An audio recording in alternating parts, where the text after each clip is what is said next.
Este vídeo se compondrá de dos partes, porque en el vídeo anterior me pidieron los esquemas y claro, no los puse, y entonces como es una parte un tanto tediosa, pues los encontraréis a partir del minuto 28 explicando de qué son y a qué se refiere cada uno.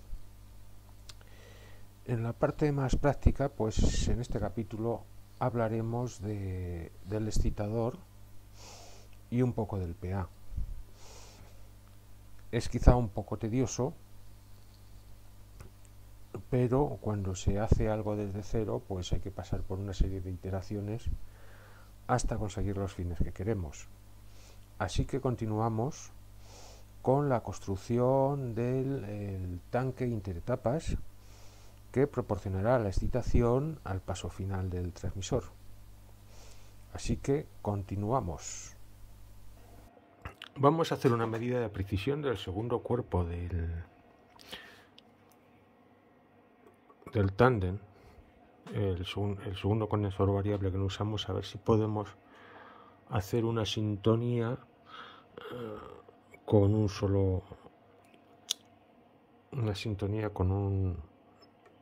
reutilizando este condensador variable.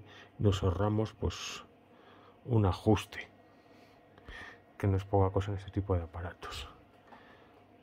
Ahora, con el condensador totalmente cerrado, nos indica unos 505 picofaradios que vamos a apuntar. Que mal pinta este boli. Y vamos a ver ahora, vamos a abrir el condensador del todo y tenemos unos 10,4 picofaradios,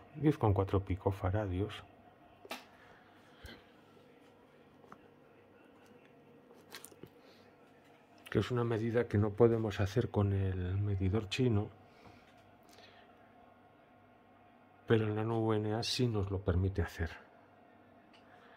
Entonces vamos ahora a calcular el coeficiente de banda y ver si podemos hacerlo valer y calar la banda entre el 1,066 MHz y 2,541 MHz. Vamos a ver por lo menos si los cálculos nos salen y vamos a probarlo a ver si es verdad.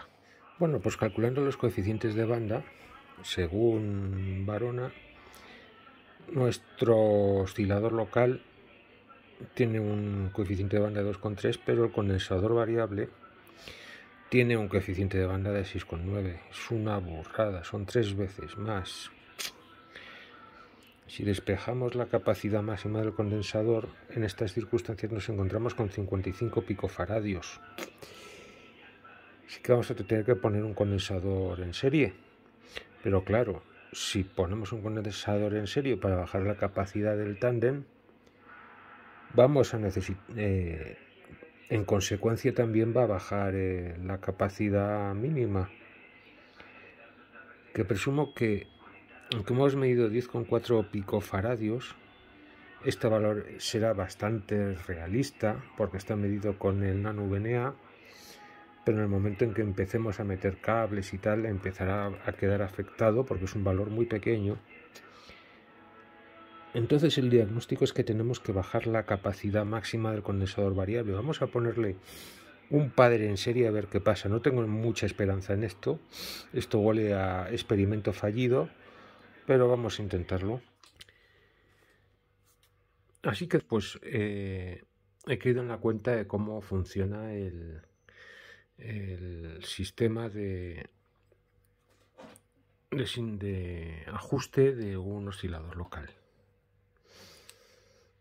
Con todos estos experimentos he visto que la función del trimmer, este es el trimmer y este es el padre, este es un esquema genérico de oscilador local. O sea, habrá diferencias con osciladores locales reales, pero básicamente son circuitos de este estilo. Podemos ver nuestro trimmer, nuestro padre y nuestro condensador variable. Todos sabemos, cuando hemos ajustado algún aparato de radio, que tenemos que tocar estos dos ajustes para hacer cuadrar el dial con la aguja. Concretamente con el pattern ajustamos la parte baja de la banda y con el trimmer la parte alta, con el condensador abierto. Viendo la mención que hacía el coeficiente de banda Varona, lo que hace y tiene sentido es lo siguiente. Después de tantear mucho, he podido comprobar que el trimmer lo que hace es encoger el coeficiente de banda, mientras que el pattern tiende a ensancharlo, porque si os fijáis, a pesar de aquí ver una tierra, si pongo aquí un hilo, podréis comprobar que el condensador variable está en serie con la bobina de sintonía a través del pattern, y el condensador variable, y el trimmer, que es un condensador variable pequeñito,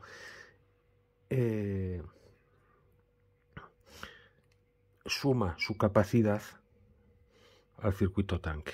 Es decir, este suma capacidad, este quita capacidad. O sea, no es una resta literalmente, porque ya sabéis que dos condensadores en serie, la capacidad es el inverso de la suma de los inversos de las capacidades. Pero este quita capacidad al tanque, este añade capacidad al tanque.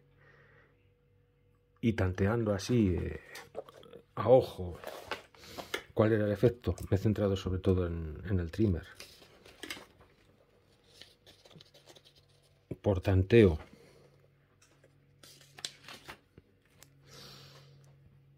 he visto como el coeficiente de banda con distintos trimmers, a medida que aumenta la capacidad del trimmer, se va reduciendo ese coeficiente de banda o ancho de banda del dial.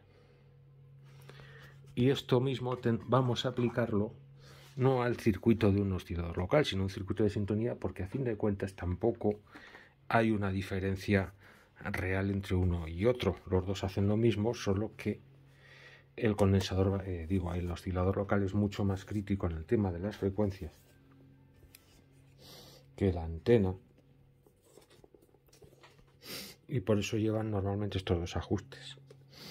Ajuste que, por otro lado, cuando ajustéis una onda corta no suelen llevar paddle. Pero para no hacer esto por puro tanteo, vamos a intentar aquí deducir una fórmula que nos permita, a partir de un coeficiente de banda dado, qué capacidad tiene que tener el trimmer para darle el valor que queremos, que nos va a hacer falta para poder reaprovechar el segundo cuerpo del condensador variable, que estaría bien poderlo utilizar, porque nos ahorramos un ajuste y porque es una pena tener medio tándem sin uso. Tenemos que, al estar en paralelo, la capacidad máxima, es decir, cerrado, con el trimmer, pues se suman, y lo mismo para la capacidad mínima. Vamos a despejar T. Entonces lo que hacemos es elevar ambos miembros de la ecuación al cuadrado, con lo que el coeficiente de banda se nos eleva al cuadrado, la raíz la hacemos desaparecer. No vamos a tener problemas porque como tanto el trimmer como las capacidades son valores positivos, no vamos a tener un valor negativo que nos dé resultados imaginarios. Entonces podemos hacerlo con absoluta tranquilidad, el eliminar esta raíz cuadrada, y vamos despejando hasta quedarnos con T. Finalmente ya tenemos la capacidad del trimmer separada, sacamos factor común y llegamos por fin a esta expresión. Entonces ya con esta expresión nos evitamos andar tanteando a ojo la capacidad del trimmer. Fórmula que, si no queremos trabajar mucho, como para esto no existen calculadoras online, existen para resonancias, para calcular bobinas, pero hay detallitos que, o son así cosas un poco más raras, pues no las hay. Entonces tenemos esta expresión, pero Tampoco tenemos que mortificarnos y andar trabajando con calculadora y tal. Podéis utilizar aplicaciones como MATLAB o Octave, que son aplicaciones matemáticas para codificar esta fórmula y trabajar con cierta agilidad. Así que vamos a ver qué trimmer necesitamos para este tanque y vamos a ver si conseguimos que haga lo que queremos. Que no lo tengo claro, pero vamos a intentarlo. He conseguido pues una especie de monomando. Es pobre, pero algo hace. Puedo cambiar la frecuencia dentro de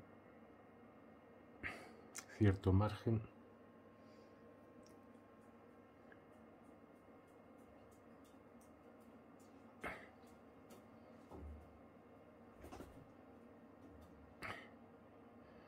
La modulación es buena en cualquier caso.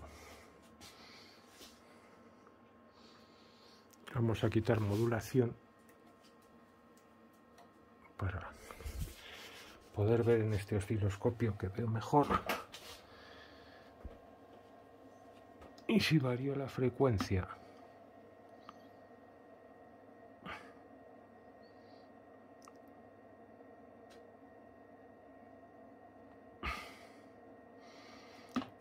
ahí atenúa mucho en la parte baja de la banda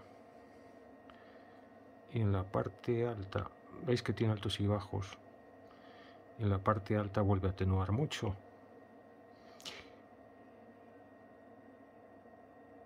Más o menos trabajaremos en la zona de 1300 a 1500, que como vemos se gradúa bastante bien entre 1,2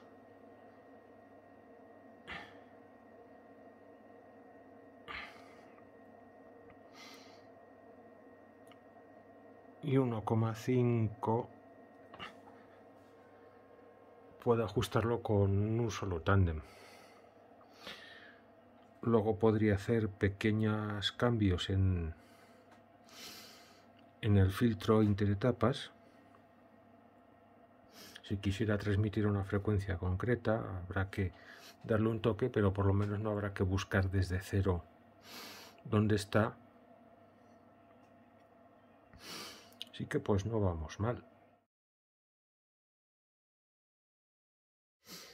Así que después de muchos cálculos hemos obtenido que necesitamos que el trimmer se pueda ajustar a 93,5 picofaradios. Como veis es una capacidad muy alta. Esto se consigue poniendo en paralelo un condensador fijo con el trimmer. Aquí he puesto un padder que son más grandes, pero lo haremos bien. Y 37,7 microhenrios la bobina. Han sido muchos cálculos y como veis la amplitud de la banda no es constante, pero de alguna manera intenta seguirla. Luego siempre va a ser mucho más eficiente poner un condensador variable separado para poder regular bien el equipo. En nuestro caso siempre podemos jugar con el trimmer y la bobina para un ajuste fino en una frecuencia determinada, pero nos va a valer. Ya mañana montaremos esto de forma que sea utilizable dentro del equipo. Bueno, estamos aquí construyendo el filtro interetapas, el filtro sintonizado, que intenta ir a la par que el segundo cuerpo del condensador variable, sin no demasiado éxito, pero bueno, un comportamiento aceptable. Ha costado echar aquí más números que un tonto.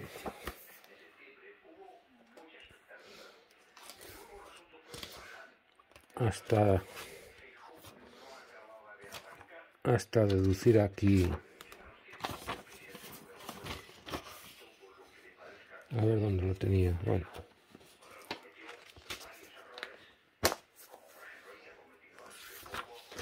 Así.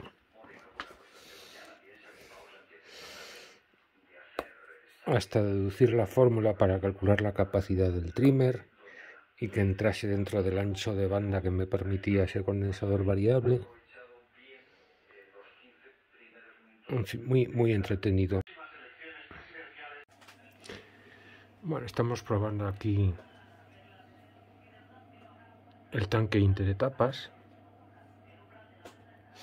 con su control de autoinducción y el control del ancho de banda del dial para poder utilizarlo con un monomando, es decir, a la vez controlamos el oscilador local y el paso interetapas. El resultado, bueno, no es bueno, pero tampoco es desastroso. Bueno, vamos a hablar un poco del ajuste interetapas. Esto era importante mostrarlo. Ahí lo podéis ver, se compone de una bobina ajustable y un trimmer, según calculamos. Esto se ajustaría igual que el oscilador local de un superheterodino. Es decir, con la bobina ajustaríamos la parte más baja de la banda y con el trimmer la parte más alta, de forma que tocando uno y otro iríamos estrechando la banda disponible, o como diría Varona, el coeficiente de banda. Está de hecho ajustado, pero quería que vierais algo. Claro, en este caso es muy complicado. En el canal 2, que es la parte de abajo, es la salida del oscilador local sin pasar por el circuito tanque. Y está desacoplado del triodo, vamos, de la sección mezcladora de la válvula. Con lo cual la sintonía no debería afectarle porque está desacoplada de alguna manera esa trágica válvula. Pero quiero que vierais el funcionamiento del monomando, que más o menos va bien. Si os fijáis, la señal de arriba es la señal ya en el tanque interetapas, que vemos que mantiene una señal bastante constante a pesar de los viajes mortales que se pega el oscilador local, porque claro, como es la bobina está hecha ahí a ojímetro y de aquella manera, pero la que nos interesa es la parte de arriba, y como podéis ver cubre muy bien la banda, intenta mantener la amplitud constante a pesar de esos subidones y bajones que se pega el oscilador local, que tiene ahí varios puntos de resonancia curiosos, con un solo mando. Es decir, el comportamiento es bastante bueno a pesar de que el oscilador local no ayuda mucho. Es decir, que sí ha surgido efecto el calcular el coeficiente de banda y deducir qué bobina y qué trimmer tendríamos que poner para conseguir el efecto del monomando y no tener que ajustar dos sintonías a la vez.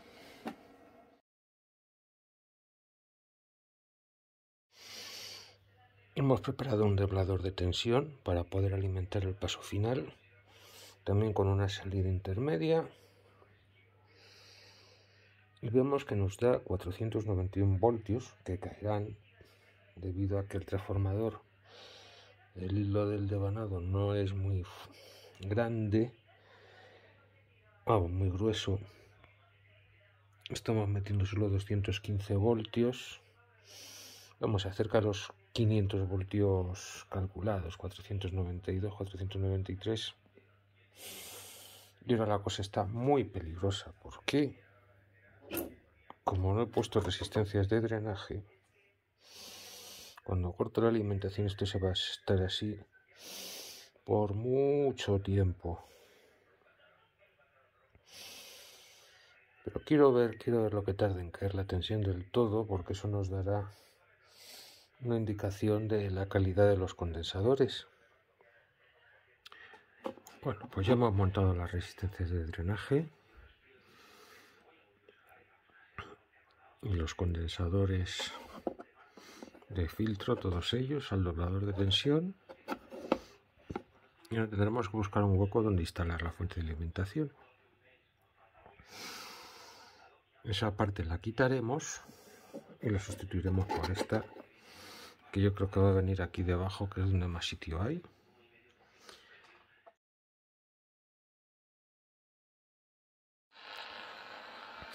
Vamos a observar algo interesante. Estamos en 1500 kHz, o sea, al final de la banda. Aquí ya vemos armónicos en la salida, esa es la salida. Llega un momento, ¿oís eso? ¿A que parece un contador Geiger? Pues no. Están saltando arcos voltaicos en el condensador de sintonía del tanque final, que como me temía, cuando esto ya tiene cierto rendimiento, la tensión en los bornes del condensador variable es tan elevada que se hace insuficiente. Es decir, ese condensador variable no es válido para lo que queremos, aunque nos funciona razonablemente bien. Si bajamos la frecuencia a 1300, ahí ya pues tenemos una preciosa onda senoidal para la portadora. No es perfectamente simétrica del todo, es un poco más afilada abajo que en la parte positiva, pero ya tiene una tensión considerable. Vamos aquí, 1, 2, 3, 4, 80 voltios, 80 voltios pico a pico. El Tektronix dice que está en la escala de 2 voltios, en realidad está en la de 20, porque el Tektronix necesita una sonda especial para conmutar la luz a la escala de por 10. Pero vamos, esto ya empieza a ser un transmisor serio. Y aquí lo que os comentaba. Esta vez es el tanque final el que provoca este efecto. Muy parecido al que provocaba el...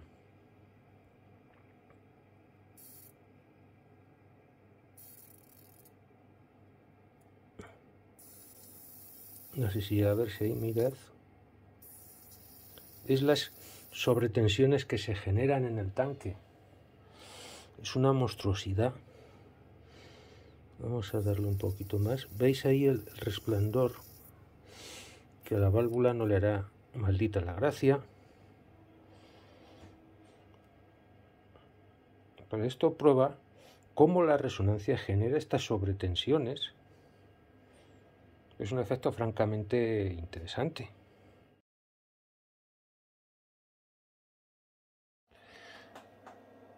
La medida, después de poner una resistencia de carga de 1K, en realidad 998 ohmios, que es lo que vamos a utilizar para el cargo, para el cálculo quiere decir, está oscilando entre 116 voltios pico a pico. Si os gusta más la tensión eficaz, 38,2 voltios.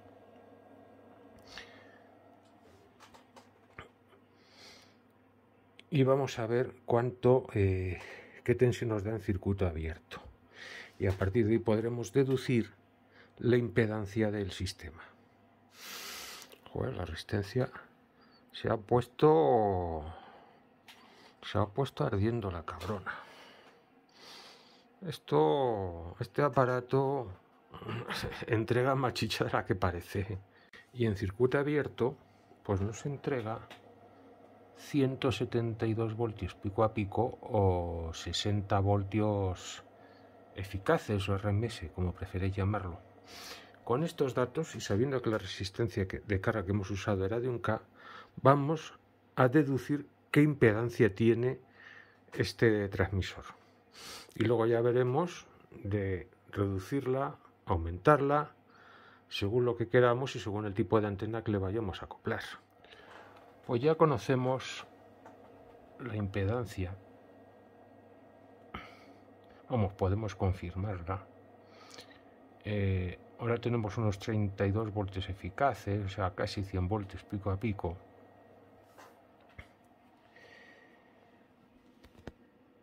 Y hemos calculado que nos salía una impedancia de 507 ohmios a la salida del equipo. Y hemos puesto dos resistencias de carbón, es importante que sean de carbón, en paralelo de 1K para conseguir unos 500 ohmios para cargar el circuito, y ahora es la carga óptima para este circuito. ¿Cómo podríamos variar la impedancia? Pues variando la relación de transformación de la bobina, que no deja de ser un transformador de alta frecuencia. Se puede hacer por el mismo procedimiento que utilizaríamos con un transformador de sonido, que en principio esa relación sigue siendo válida. Lo que pasa es que es válida entre comillas porque en radiofrecuencia influyen muchos más factores que en sonido no son notables, como son el índice de acoplamiento principalmente. Y conseguimos pues casi 2 vatios. Hombre, no es una gran potencia, pero es una potencia importante que puede cubrir un barrio. Y todavía queda afinarlo bastante. Ya veremos al final lo que consigo sacarle. Y ya por último, podemos ver cómo una vez que hemos cargado correctamente el circuito de antena, ya no nos genera armónicos, se nos va de sintonía, eso sí, si estoy moviendo el control de sintonía. ¿Cómo sabemos que el circuito está sintonizado sin osciloscopio? Pues lo sabemos por el consumo de corriente de placa del paso final. En estos casos tenemos que buscar el mínimo que es cuando el tanque presenta una impedancia mayor. Si lo saco de sintonía, ves cómo aumenta el consumo de corriente de la placa. Entonces hay que buscar el mínimo. Ahí estaría el mínimo, ahí es donde estaría correctamente sintonizado. Tenemos el circuito cargado con 50 ohmios. Y ves que aquí la amplitud es máxima porque si lo saco de sintonía, ves que lo que hace es disminuir. Si lo pongo a la amplitud máxima, tenemos aquí el consumo mínimo. ¿Ves? En cuanto lo muevo un poquito, se nos va. Aquí es el punto óptimo de sintonía, que es el que tenemos ahí.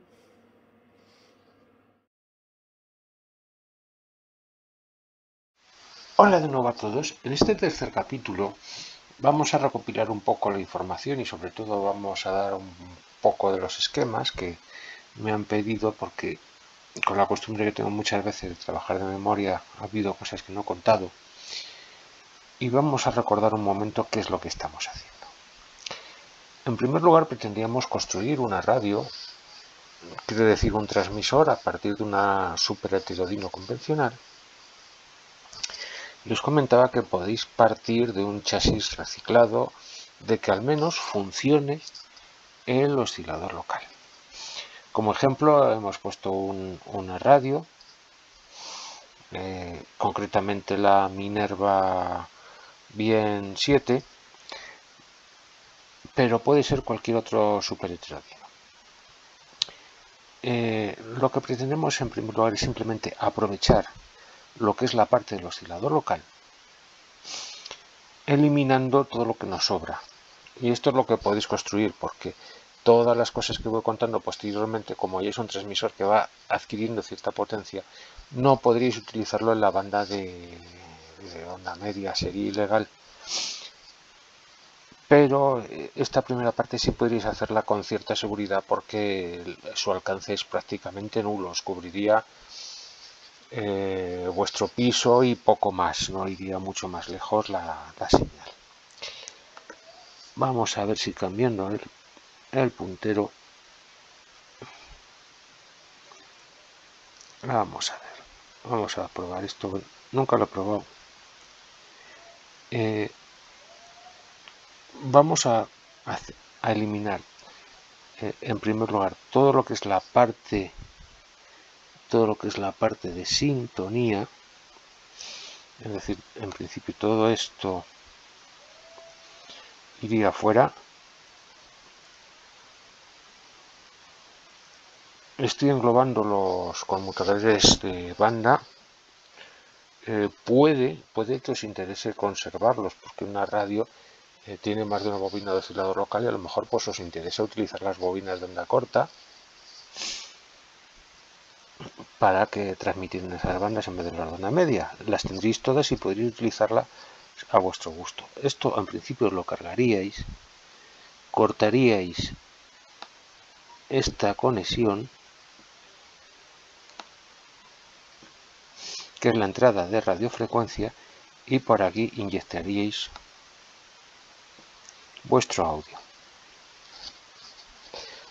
Y luego ya, sin más, cortaríais la salida de la frecuencia intermedia y a partir de este punto pondréis vuestro circuito sintonizado, el tanque final, que ahora os explicaré cómo va.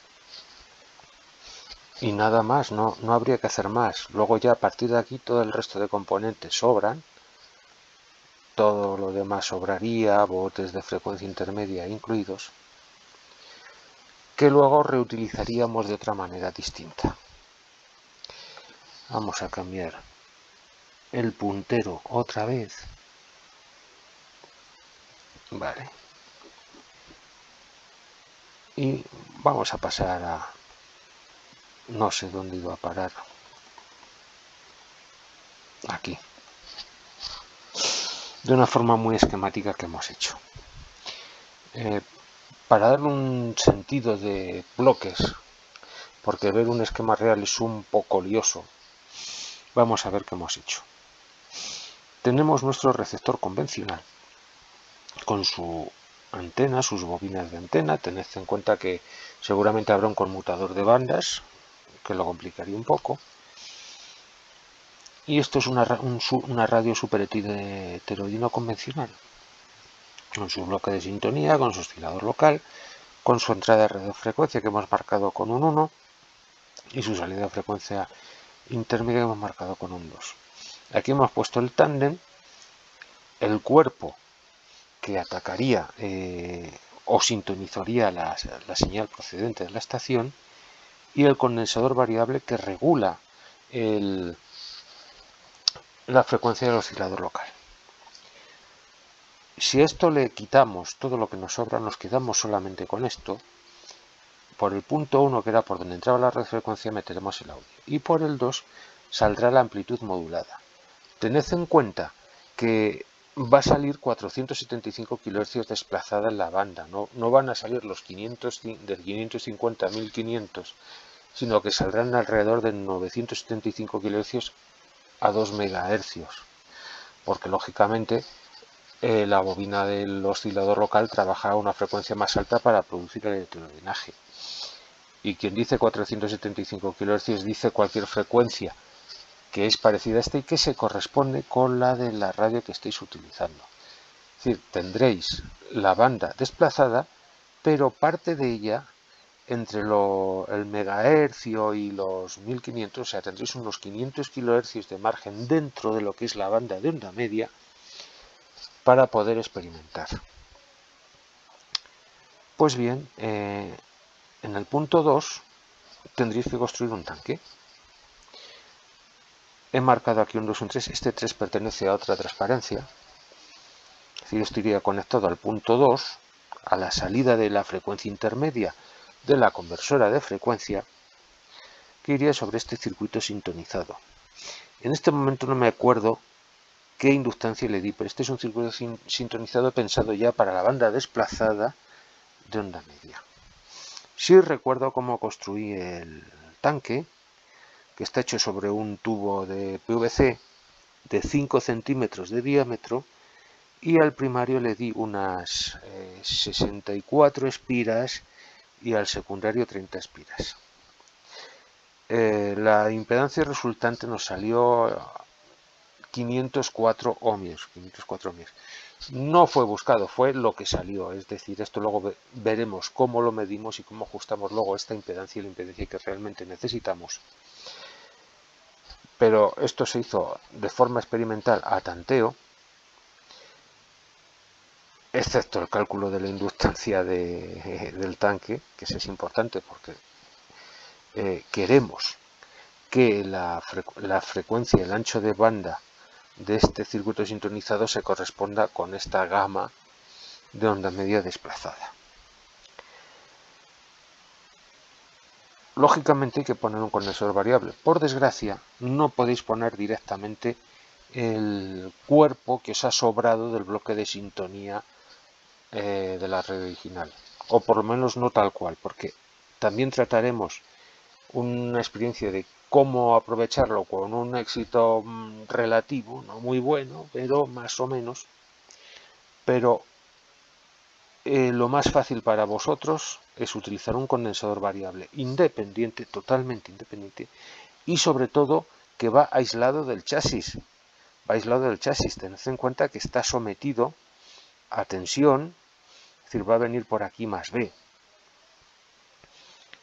y pasará a través del primario de la bobina hacia la placa de la conversora de frecuencia, y lógicamente los extremos del condensador variable están a más B, así que por ese lado no podéis reaprovechar el tanque, puesto que inevitablemente irá conectado a masa, y por otro lado requeriría que la sintonía fuera acorde con cómo varía de frecuencia el oscilador local, que eso también lo contaré y como veremos es bastante complicado de conseguir. Y además hay que meter unas ciertas modificaciones en este circuito.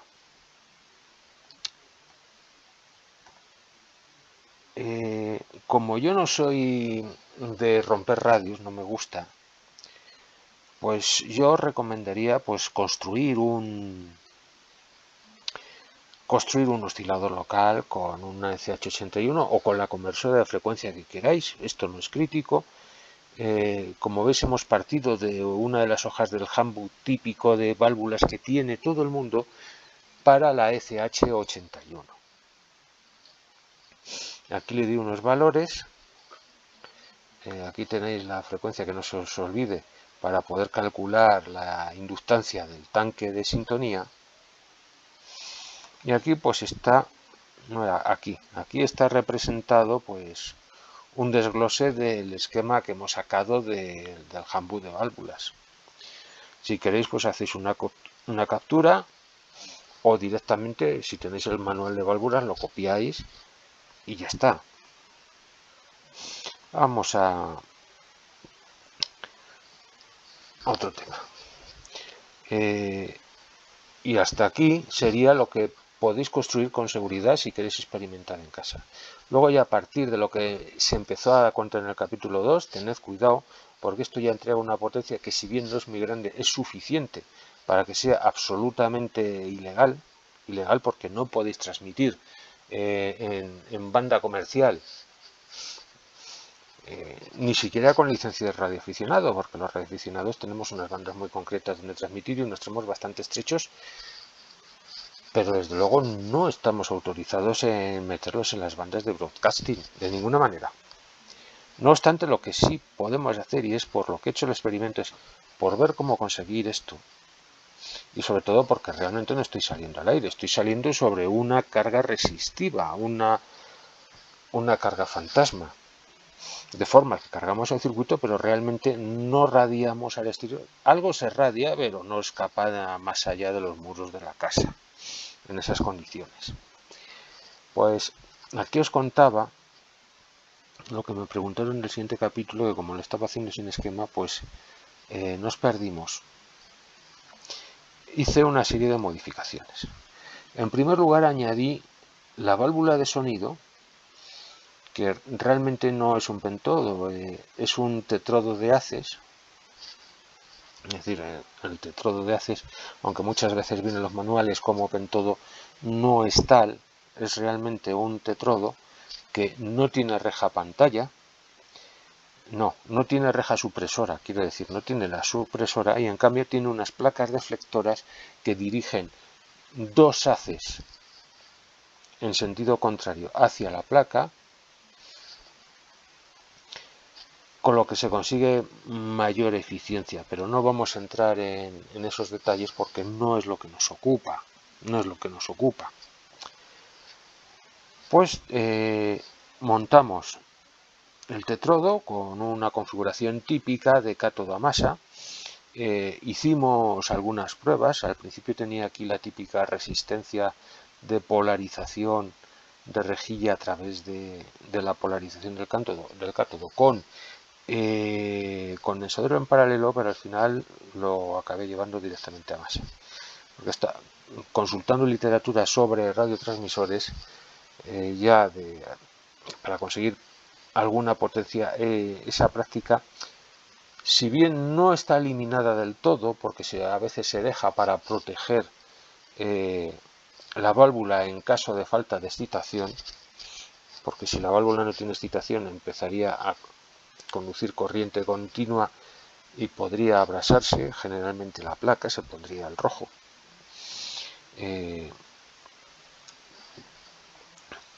Se utilizan otros procedimientos normalmente, que es una fuente de tensión variable, es una fuente de alimentación regulable y idealmente estabilizada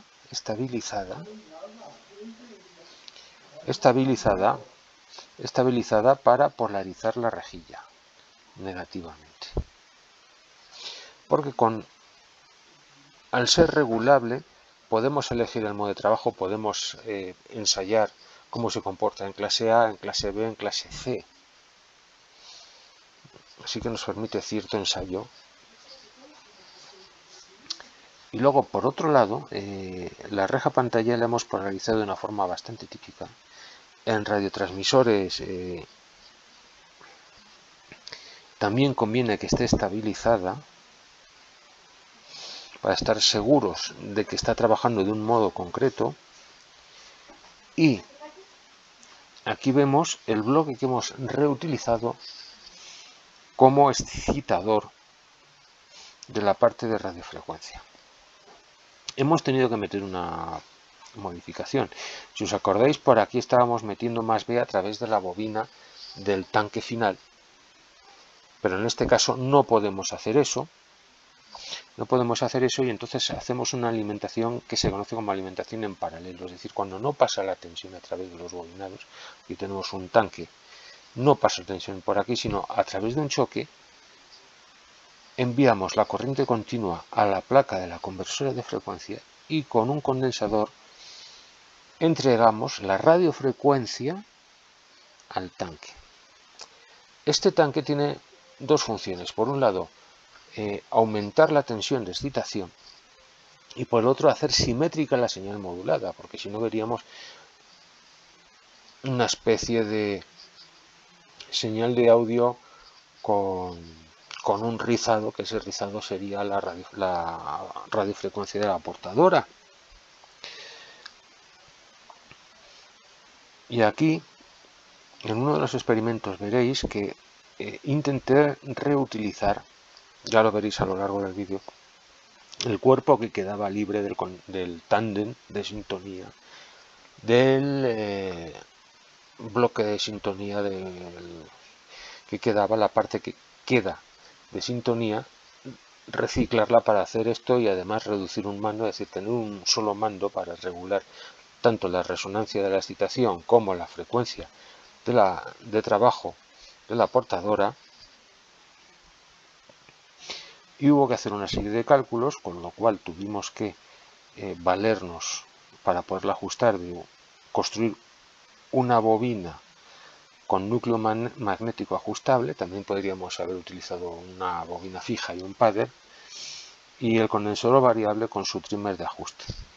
Todo esto veremos su razón de ser. Y luego sale la la señal ya arreglada, es decir, vuelta simétrica y con una tensión más elevada, hacia la rejilla de control del tetrodo de salida. En nuestro caso, en principio, había pensado poner una L84, pero al final, como tenía el chasis montado un Zócalo octal, dije, pues una 6L6, porque total lo mismo me daba una que otra. Lo único que iba a tener es que variar tensiones de trabajo y tal. Aquí ponemos un trimmer porque nos forma un divisor de tensión con la resistencia de 100K que pasa a través de la fuente de polarización de la rejilla. Como esto podríamos considerarlo una batería, no es más que un cortocircuito en la práctica. Pues con este condensador y esta resistencia tendremos un divisor de tensión para regular la cantidad de excitación que llega a la reja de mando. En nuestro caso, como la cosa se complicó bastante, tenemos que utilizar dos tensiones positivas de alimentación. Una que tenemos marcada como más B, que es la típica de 250 voltios, pero también tenemos otra que hemos marcado como más B de 500 voltios en vacío, porque la válvula de salida necesita meterle bastante caña. Aquí tenemos cómo está hecha la fuente de alimentación, como el transformador de alimentación del que disponía solo tenía un devanado, un secundario de 176 voltios, pues montamos un doblador de tensión, como el que se ve aquí,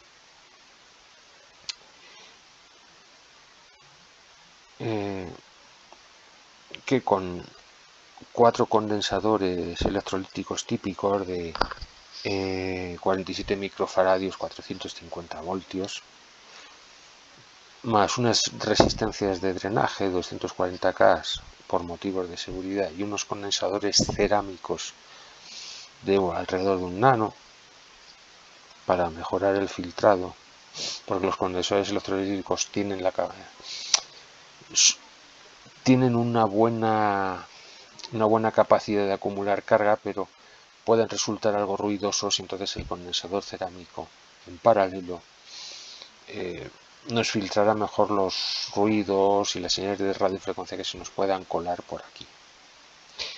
Entonces tenemos nuestra salida de 250 voltios para el oscilador local y nuestra salida de 500 voltios para el paso final.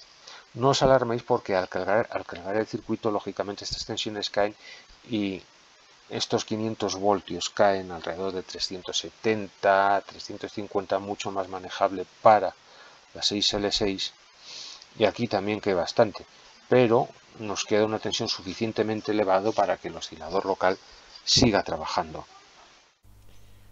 Y ya como el vídeo resulta bastante largo, en el próximo capítulo ya nos meteremos más en profundidad con los detalles del excitador, de la excitación del paso final, de cómo polarizarlo y de los resultados, que son bastante interesantes. Sin más, me despido hasta el próximo capítulo de este curioso proyecto. Hasta pronto.